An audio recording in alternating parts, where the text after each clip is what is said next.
Hi, guys. Welcome to Own Your Essence, the podcast where healing meets empowerment. I'm your host, April DeMille, a psychic medium and a life coach specializing in grief, trauma, and toxic relationship recovery. This is a space for deep conversations, powerful transformations, and raw healing. Each week, we'll dive into soul centered topics like psychic mediumship, the supernatural, metaphysical wisdom, emotional grief, addiction, mental health, spiritual wellness, and self discovery. Through inspiring interviews and personal insights, this podcast is here to spread awareness, spark connection, and support your healing journey. If you're ready to set boundaries, reclaim your confidence, and step into your true power, you're in the right place. Let's own your essence together.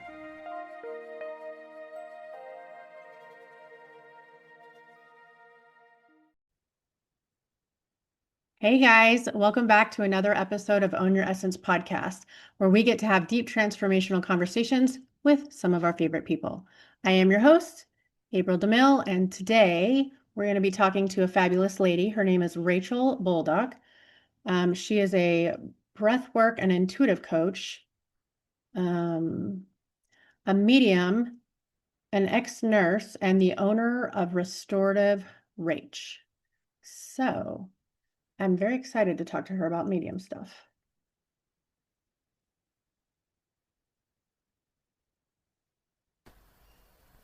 Hey, Rachel. So again, thank you for being with us. I did just read out your introduction, but you have quite a variety of a background, and I want to hear more about that. So I know that you are into breath work, and you're a medium, and you're an ex-nurse. And so how did that transformation kind of come about? Yeah, thank you so much for having me, firstly. It's lovely to be on your podcast. Thank you. And that came about through a series of events, really. I was nursing for 16 years and I nursed in Melbourne, Australia during COVID, which was really like one of the most intense lockdowns in the world. So it was Oof. really busy and tough, and so that got me questioning a lot of things about nursing in general. And I'd already done my yoga teacher training through that time. And then my marriage ended very abruptly during COVID, and that kind of I was like, I need to change. I need to do everything differently. So I decided to move states. So I'm now living in a different state, and start doing breath work and started exploring that more for myself, and it literally changed my life. Like, I Hmm. was someone who was very anxious, didn't know how to feel my feelings, didn't know how to express myself, and breathwork in particular was a really great way for me to be able to feel without having to talk it through. And yeah, that's how kind of I've gotten to where I am now. So is it safe to say that breath work is like your go-to grounding method? Absolutely. Yeah, okay. Yeah, I was gonna say that must be your favorite one then. Yeah, so Yes. and it's a good one. I mean, it does definitely anchor you into your body, Yeah. because we all like to disassociate and bounce out when things get hard and we have to feel all the feels. So, Yeah. Yeah, like that's been one thing that I have learned, to sit with the complexity of discomfort more, mhm. and it's something that I now teach other women or guide other women through in the work that I do. So it's, yeah, breath work is a huge part of that. Yeah, that's awesome. So, so you said COVID was kind of your transition out of nursing, right? That was kind of like you were like, that's it, I'm checked out at this point. Like that was kind of the thing. But I wanted to go back a little bit because you said you'd been a medium since you were like 4, right? So it Yes. started very early for you.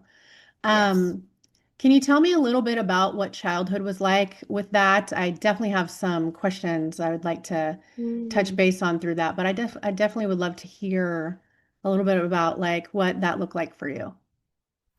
Yeah, well, my earliest experience is from 4 years old. So I remember waking up in the middle of the night and there was this man. He was like in black and white, so He wasn't. There was no like his clothes were all black and white. He was wearing a top hat, and he like walked into my room, and he looked like he was trying to give me a hug. But at 4 years old, that is really creepy when there's a a man in your room who looks like a ghost. So I like just remember covering my face with the blanket, being like, I don't want to see this man, and then peeked over the blanket, and he was gone. Um, and told my mum in the morning, and she is someone who has always been very open to that sort of stuff. So she was just like, it's okay, you're all good, like don't worry about it. It might have been somebody who has passed away, and she kind of had this whole talk to me about it. And to be really honest with you, there aren't a lot of memories from my childhood except for that specific memory. And for me, having a message coming through from my grandparents when my grandma died, I gave a message to my dad, saying like that they said to say goodbye and I'll always love him. But other than that, it really didn't start properly until I was in my 20s, I would say. So you did kind of answer some of the questions because one of my questions was like, were you in like a supportive upbringing, supportive in the Mm, sense that was it acknowledged and welcomed and, a little softly guided in that way. And it sounds like you were. I yeah. was not. And so like I know that Um, mediumship can look very, very scary, which you also touch base on that because if you don't know what's happening, it can be terrifying. And yeah, I would also say, would you also agree that even the most seasoned mediums can still get scared? absolutely. Oh Yeah, God, it can still totally shock you. Yeah, for yeah, sure. Yeah, I yeah, still get things happening where I'm like, oh my God, that was, yeah, yeah, yeah. that was a lot. Yeah. So you said in your 20s. So like how did that look for you? Like you started, were you open about it like publicly or was it just like friends and family? Like how did that start to kind of unravel?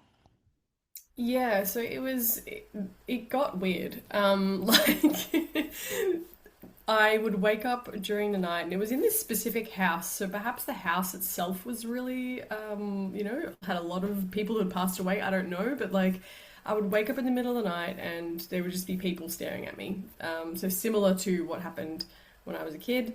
Um, Three that I remember specifically, like there was this dude sitting in the corner of my room, quite a large man, just looking at me, and I just was like, at this point they were in color, so they looked very real, and so I would think that there was someone in my room. Yeah. And one that I always speak about is this man. I woke up and he was at the end of my bed. He was wearing a wedding dress. He saw me looking at him and went, "Oh my God!" and hid under the bed. That's actually funny. Yeah, and I had my partner at the time. I was like, "Oh my God, there's somebody under the bed. Can you please check?" So he actually was very good and was like, "There's no one under the bed, Rachel. Like, I'll check for you, but there's no one there." And lo and behold, there was no one. So that's how it showed up initially, Okay. and then it kind of came into my nursing life as well. So Ah, people who were in the hospital system, like patients, would start saying things to me like, I'm gonna die, or I had someone come to me in the night and talk to me, or there's a man standing at the end of my bed. Like, for some reason, it was always me that they would come to. And so, yeah, it started happening more there. I had a really strange experience where my granddad came through one of my patients. okay. That was wild. So yeah, it just kept happening in more and more spaces of my life, and I think at that time, being in my early 20s, I again was like didn't know what to do with it. I Yeah. wasn't really in the space of offering it as a service. Yeah. I was very much into my nursing and science and like this sort of thing. Really, Right. I was open to it, but it freaked me out. So Yeah. I had a friend, my mum's friend, who's very spiritual and very open to this stuff, said to me, "You can tell them to go away if you want to." And so I was like, "Okay." Well, and So that was actually, literally, the fact that you had that experience when you were 4 and you said, I don't want to see mm, this, like he heard you mm, and left. and he So, left. yeah. So, like, yeah, you didn't even realize that yet, but you were already doing that. Exactly, Yeah. exactly. And she just said, you can tell them to leave. You don't Yeah. have to they don't have to be coming at, 3 in the morning or through the hospital or whatever it is. So I did. I said, I don't want to see you guys at all anymore. Yeah. And I kind of, I wish that I hadn't said that because that actually really that cut me off from it for quite a long time. Right. I would wake up still and see maybe some swirling colors in the middle of the night, but nothing. I've never seen them as I saw them back then ever since, ever Yeah. again. Yeah. So it was very interesting that moment of like go away Yeah. Yeah, because it that's was so scary. yeah, I'm gonna sit here and kind of process that one for a second too, because I realized the other day, Mm. I just had a moment the other day was like, you know what's weird? I was thinking this to myself. I haven't seen a spirit in a while the way I used to. But I don't think it's because I'm shut off for it. I'm Mm. actually very open to it.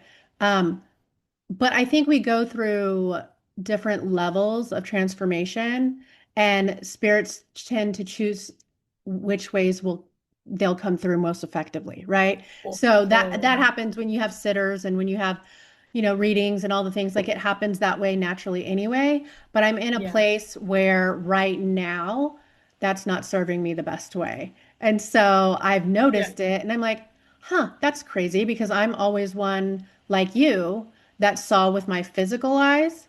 So they'd Yes. stand at my bed, they'd pull on my blankets, play with my hair, fucking talk to me all night. And I'm like, dude, just Yeah. shut up. Like, Yes. yeah. So I went through all that too. Like, I'm like, oh Lord. But I did not have the supportive guidance that you had. I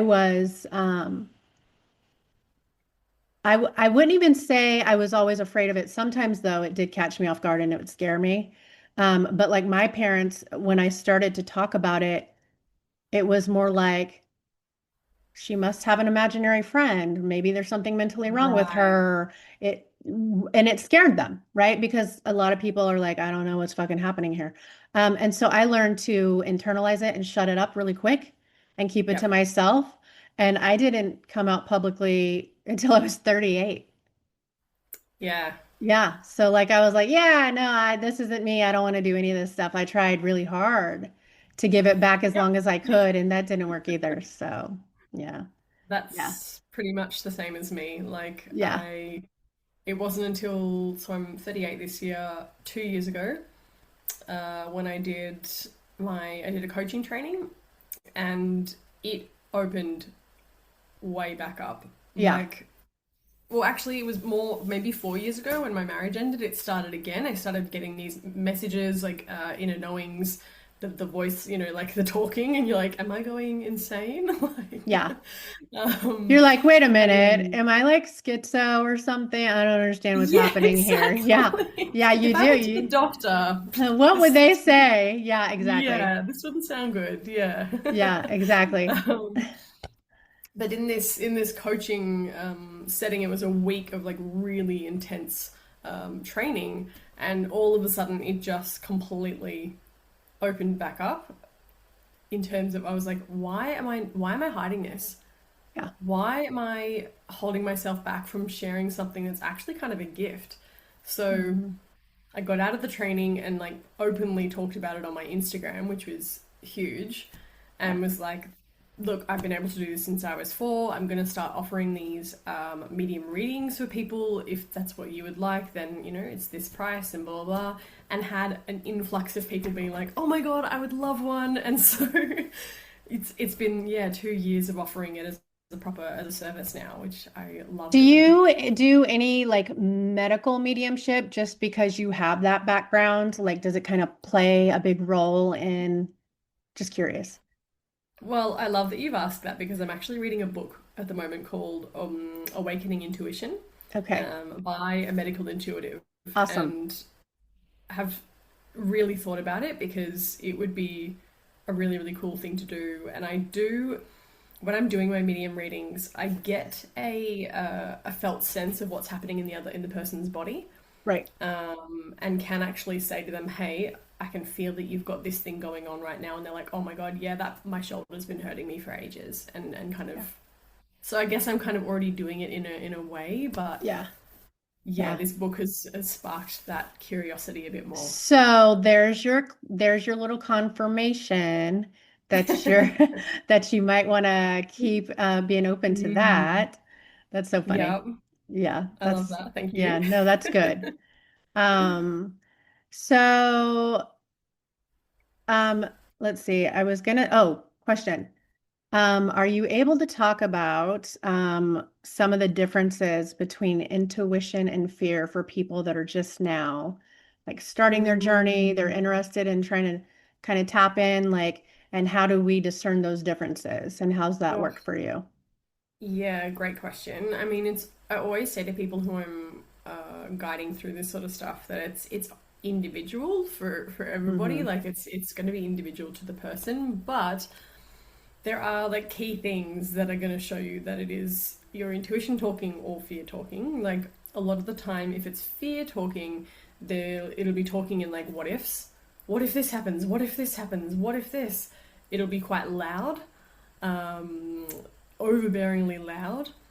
Whereas intuition, and this is from my own personal experience, it's been something that started quite subtly, and is more of a calm voice for me, or a calm feeling, or an inner knowing, because the intuition shows up as, in different ways through our clair senses. So it depends on which one is more alive for you in terms of, do you feel things more?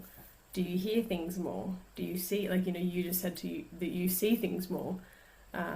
So for some people, it's that inner knowing when they get that download of information come through. So Yeah. it's going to look and sound and feel differently for everybody. But I guess they're the main things of like fear is often going to be more loud and more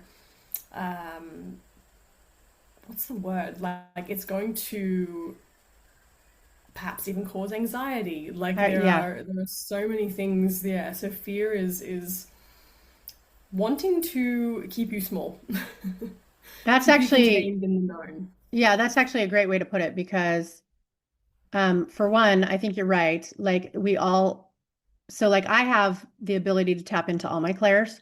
So my Yeah. hearing and my seeing are equally as loud, and so is my feeling, right? Yeah. But you're right. There's an individual process that goes with that because of, what we're using, what avenues of abilities we're kind of tapped into.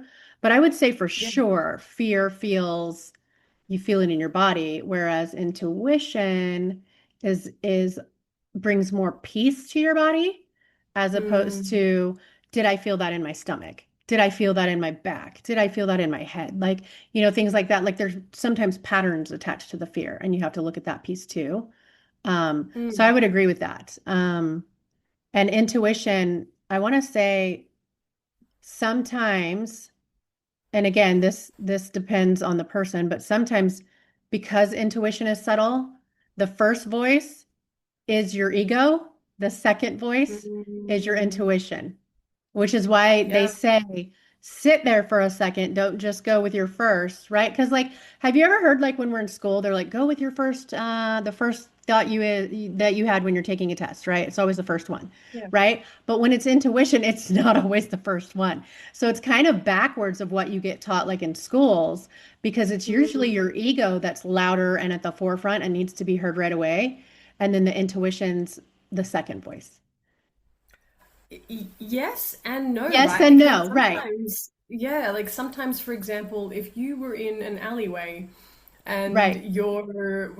something's scary, your intuition is going to say, run, Right. And that's why it's or hard. whatever it That's might why be. it's so hard to Mm, discern because sometimes it is your ego coming for first, and sometimes it's like, oh no, this is the one I have to move on first, right? So it's really hard to absolutely. discern sometimes. Absolutely. I just ran a course that was largely based around intuition, and the women in that group were saying for them, like all of them were like, no. One of them was like, my intuition yells at me every single time. One of them Hmm. was like, no, my intuition's really quiet. The other one was like, no, I have this feeling. Like every single one was so different and individual, and I loved witnessing that, because we can often be like, oh, but mine does this, so everybody does. But it's Right. like, no, it's so Well, and individual. mine And does both. Mine will scream at me and be yeah, subtle. So I'm like, you should, it just depends on which day it is. yeah, exactly, exactly. And I always like to say that like intuition is like a muscle, right? It's like Mhm. the more you utilize it and practice listening to it or feeling it or whatever it might be, it'll get stronger and stronger and stronger. So it's about practice and about For sure. using your discernment on, okay, what is it for me that is what is happening for me in my body, not what is this person taught me to do. Like it's really, I love learning and teaching about this stuff because it is so about the person being in their own sovereignty and really listening to themselves. Yeah, I would agree with that. Absolutely. Mm. So I want to backtrack a little bit because I had Mm. touched base slightly on, what your thoughts are on even the most practiced mediums still getting scared sometimes Mm. and why that's actually normal and important to understand, right? Because I had an experience once back in, I'm going to say this was 2018, 19, that kind of window. Mm. And I was really flustered with my soul team at the time. And I was like, okay, I'm sick of everybody's shit. I just need to see my spirit guide. We need to have a powwow, right? And the first words I heard was, well, it's going to scare you. And I was like, that doesn't fucking make sense. Why would it scare me if Mm. I'm asking for it? And also, I've seen ghosts my whole life. What the fuck? Right? So I'm Yeah, sitting here totally. arguing with my soul team about, like, okay, whatever, right? Sure enough, my spirit guide approaches me in a human form, and scared the fuck out of me. Totally caught me off guard. Now I'm calling the cops on my spirit guide, making a police report, 3-page police report. This is a true story Oh my God. on my spirit guide, right? That no one else can see, right? And and and then about a week or two after my nervous system came down and wasn't, because I thought there was a man in my house like stalking Of me and all this. Yeah, course. like I was like, what the fuck? So I'm thinking there's this huge man in my home stalking me and freaking me out and like what is going on, right? So I make this huge police report, do all these things. And then sure enough, I'm sitting down like a week or two later. My body's finally starting to calm down. I'm feeling pretty fucking violated right about now, but like I'm starting to kind of come to. And Yeah, my spirit guide shows up and they were like, we told you it was going to scare you. And I was like, what the fuck? I was like, that that was was you. you? I was like, holy shit, dude. Now I feel like such an idiot. Right. So, like, and I tell this story because for one, it's hilarious. Right. It's But for great. two, Yeah.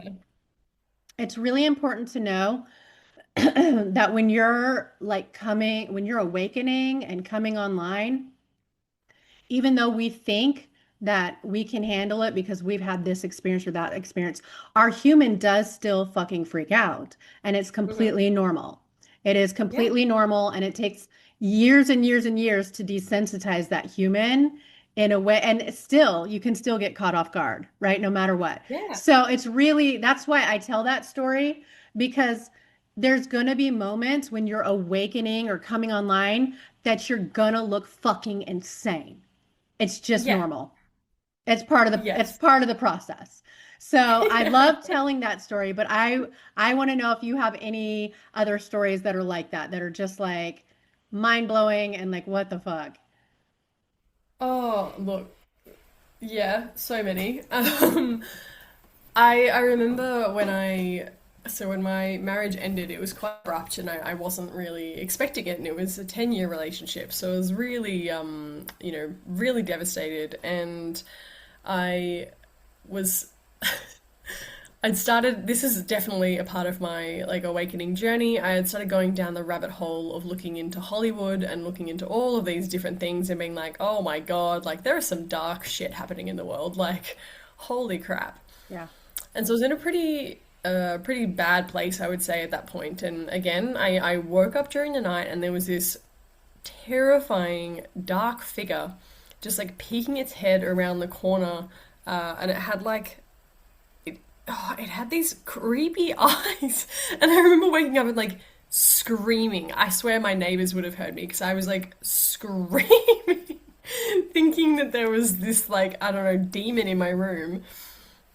But what I realize now in hindsight was that it was just a projection of my own dark shit that I was moving through. Like it was just it was a mirror reflection of me.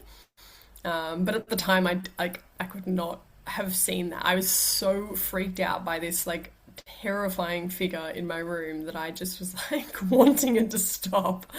Yeah. Um, and that I was like, I'm not looking into Hollywood anymore. That's Yeah. rabbit hole done. Yeah.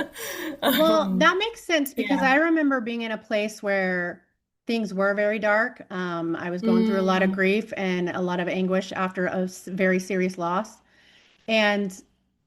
And this is not to dismiss anyone else's experience, but oh God, no. there is dark energy in the world. People do vibrate at that frequency and do have those Yeah. realities. And because of that, I was experiencing things like that too. I had seen some very, very dark things. I was seeing very Mm, dark beings.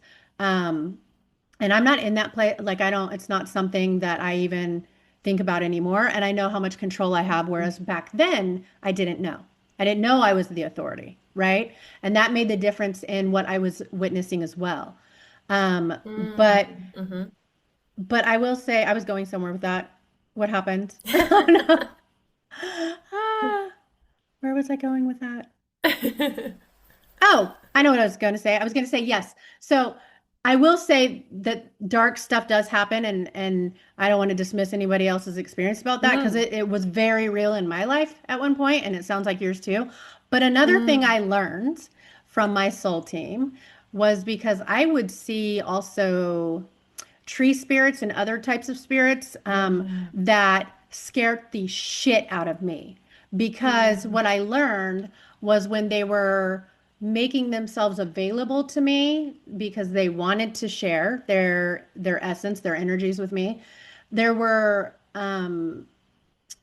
the way the light waves and the light conditionings broke down those things so I could see it sometimes made it look distorted and very scary. And yes. so that's another Yes. thing that people have to take into consideration is sometimes, like you said, the eyes being a certain way, sometimes things can look very distorted because our worlds are trying to do a thing that they're not really doing very well or meant to do. Does that make sense? So like a lot of Totally. times I had to learn that the the light fractions and all those things had to be taken into consideration.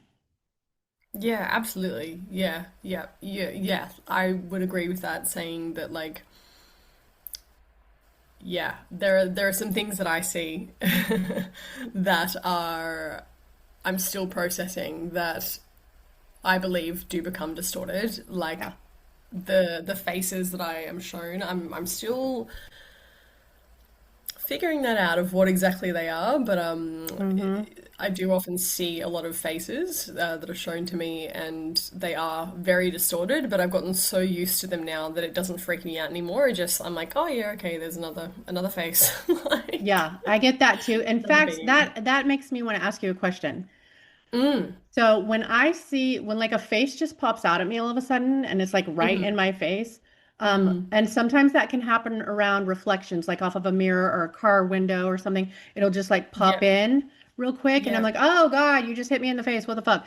But does it sometimes like feel a little painful for you in a physical sense? Because I have this experience where not all the time. It's like if the face is protruded in a certain way, Mm, my physical eye does this weird like vibration thing really quick. It's like it has to vibrate to be open to it. It has to adjust to a yes, certain frequency. And when my eye does that thing yeah. really quick, it goes da da da da. It actually I feel it and it actually kind of hurts. I'm like, oh God dang, dude, like what the fuck? So I was curious if you ever have that happen to you. Yes, yeah, I Okay. often do have. Mine doesn't show up in light reflection. Mine shows up in trees, Okay. or in different like shapes on. Say, for example, like I've got this piece of paper, right? Sometimes I'll look at the piece of paper, just be looking at it, and there'll be a face in the paper. Okay. Yeah. But like the same thing will happen if I look at it in a certain way. It'll distort my eyes for a second, and I'm like, oh, okay, Yeah, that's it's like your eye had a cool. little seizure for a second. It's like Yeah, such a weird feeling. It is so weird. And I've it never was very actually even weird. it's such a weird thing. I've never actually talked about that on this podcast yet. So I'm glad that I get to go, "Oh, let's geek out on this for a minute," because it is such a strange Totally. sensation, right? And it doesn't always feel good. It's like enough No. of a sensation you can actually feel it and it's a little uncomfortable. Yeah, it's a weird feeling, and I honestly have never talked about it either because I'm just like, it's strange. Maybe it's just me. So, It's not just you. I'm like, that is such a weird thing. I'm actually so glad we talked about that. yeah. Oh goodness, oh goodness. Okay, so let's shift gears for a second. You also do the breath work and Mm, leading other ladies that you guide. mm, One of the big things you talk about is coming home to yourself. So mm. can we talk a little bit about what that means for you and how you're able to help other women in that journey? Yeah, so over the past 3 years of running my business, I have started a women's circle and also a group program for women. So in the women's circle, it is really a space where women can come and just unmask. There's no pretending, there's no sugarcoating things. Like, some of the things that are shared in there are really deep and ugly and messy. Like, it's just honoring the messiness of life. And what I'm meaning when I say people coming home to themselves is that idea of take off the masks. You don't need to pretend anymore. You don't need to act like you're normal because what is normal anyway? I think that normal is kind of made up. I think we're all really weird in Yeah. some Normal sounds so aspects. boring.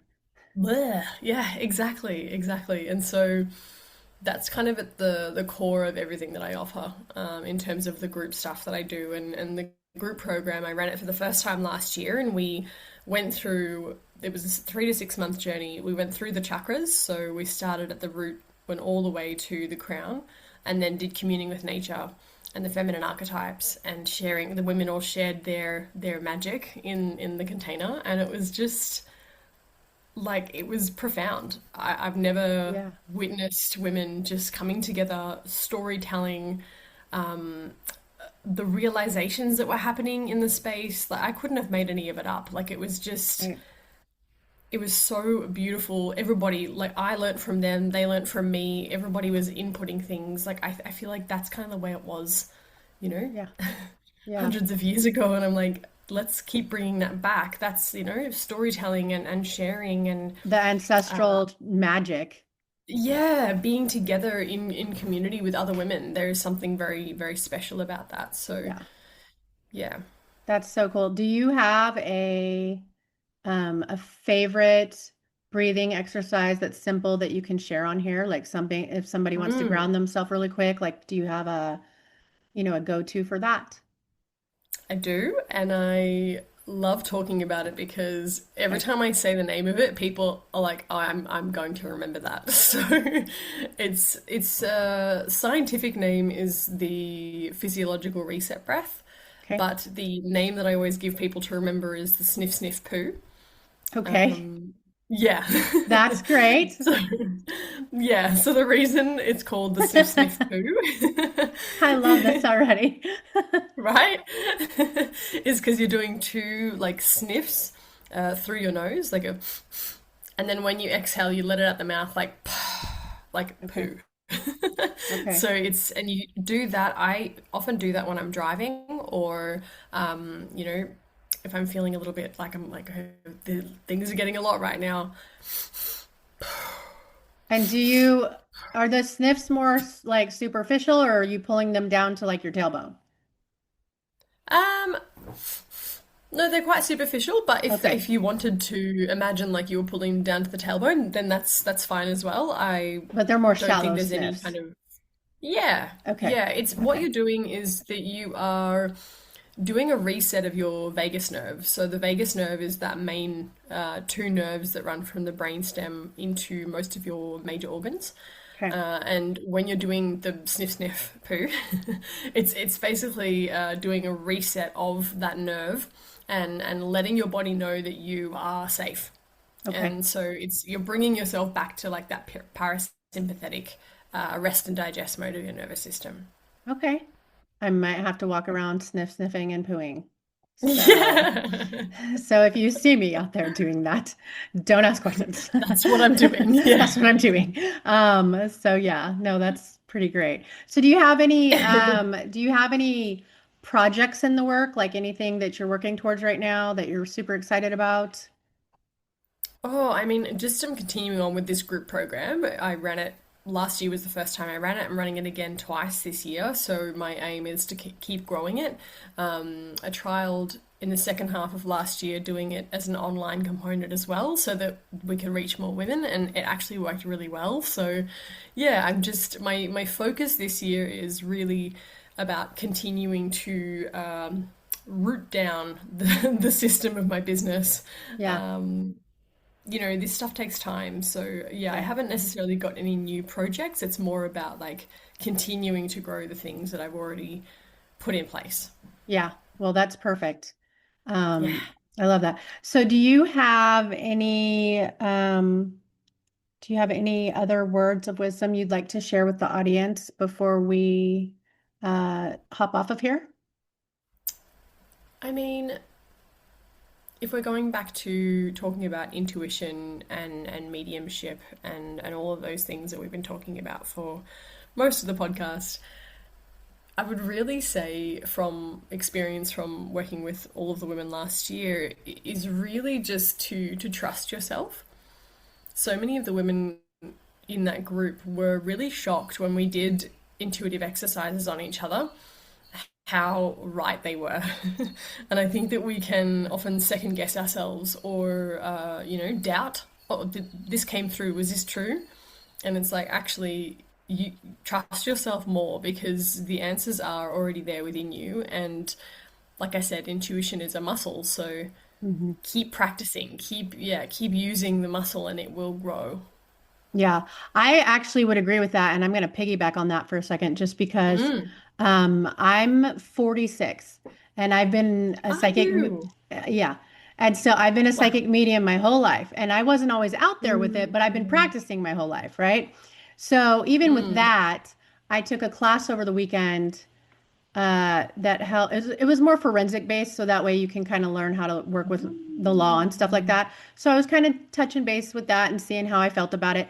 But even with that, we had to practice some casework, and it was such a great exercise because I was reminded of why you don't doubt Mm. yourself, right? Like we did the practice, we wrote down everything that came to us, and even if it didn't necessarily line up with that case we were working on, there was still solid validation as to why that piece showed up. And Yeah. that feedback is so important, but that's exactly how you work that muscle and why you don't doubt your intuition, because you're never wrong, right? There's never Yeah. any such thing as wrong. And so it was a good reminder of that. And so that's why I wanted to just add to that piece that you said, because absolutely, like if you can grow Mm. confidence in just that, that will get you so far. Yeah, well, I love that you said that because in our crown chakra session in the group program, we focused on firstly imagining or sending a color to the other woman, and the other woman had to guess the color. And Right. most of the time, they got it right. And then the next thing we did was imagining sending an emotion to the woman. And what was so interesting was that the other woman couldn't pick up on the emotion that they were sending them. They could only pick up on the emotion that the woman was feeling in that moment. Okay. And they Yeah. were getting really frustrated. They were like, "We keep getting it wrong, Rachel." And I was like, "Good. That's the point of this. Like, good that you got it wrong because intuition doesn't lie. Like, you can't just pretend that you're sending an emotion to someone. If someone's highly intuitive, they're going to be picking up on the truth." Like, Right. so I loved it was a cool exercise to be like, yeah, you can't pretend. Yeah. Intuition can't pretend. It Right. picks up on the realness. It's there. Yeah. The answer's still Mm, there. Whether or not yeah, you're tuned into it or not is might be a different story, but the answer is definitely yeah. there. Yeah, that's so Exactly. true. That's absolutely Yeah. true. So, how Yeah. can what's the fastest way for our viewers or our listeners and viewers to find you? I will have that information in the show notes, but if you have a preferred way for them to get a hold of you, you could share right now, that'd be great. Yeah, of course. So I'm mainly on Instagram. So my handle is restorative underscore rach underscore. And yeah, you can DM me through there. That's the best way to contact me. I love having chats with people. I'm all about building relationships. So yeah, please reach out to me via there or email. So restorative.rach1@gmail.com is the other way. Perfect. Perfect. Well, Rachel, thank you so much for being with us today. This was actually really fun to sit and talk about things. I mean, I actually even we Yes. talked about something I'd never talked about before. You shared Yep. something in the story I'd never heard before. And I'm just going to recap real quick. When you Yeah. shared the experience of the man in the wedding dress and him being shocked that you saw him, Yes. I know a lot of psychics and mediums. I've never heard a story like that. So yeah. Interesting. So that one got me. I think that was a pretty cool experience. So I just wanted to recap on that for a second. But thank Love you that. for allowing some firsts for me today. I love that. That's always Yeah. fun. Yeah. So yeah. And thank you So for having me. absolutely. So if you want to help me tell our audience goodbye, we'll see you guys next time. Bye. Bye.